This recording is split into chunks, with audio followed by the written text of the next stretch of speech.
Hey everyone, when we run Bing ads, we want to make sure our budget isn't spent on the wrong searches. In this video, we'll explain what negative keywords are, why they matter, and how we can use them to get better results from our Bing ads campaigns.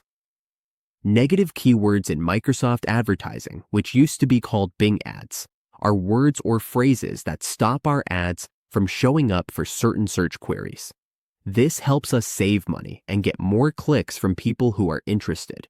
For example, if we sell premium products, we can block words like free, so only people looking to buy see our ads. The purpose of negative keywords on Bing ads is to keep our ads from showing for searches that aren't a good fit. By adding negative keywords, we filter out traffic that probably won't turn into customers. This saves our ad budget and makes our campaigns work better and reach the right people. Now let's go through the steps together. Even if you're new, you can follow along. First, open your browser. Go to bing.com. You'll land on the Bing homepage. Click on the search bar, type Bing ads, and press enter. When you see the search results, look for Microsoft advertising. Click on it. Now we're on the Bing ads or Microsoft ads page. To add negative keywords, go to Tools. You'll find Tools on the left side of the page, near the bottom. Click on Tools, then go to Advertising, Targeting, and Tracking.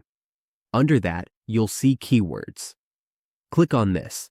You'll be taken to the section where we can find new keywords and create a negative keywords list. Click on Create. Type in the keyword you want to add, and you can also set some filters here. Adjust these settings as needed. After that, our negative keywords list is ready. Now, we know how to add negative keywords on Bing ads to stop unwanted clicks and make our campaigns more cost-effective. Managing negative keywords well helps us reach the right audience and get the most from our ad budget.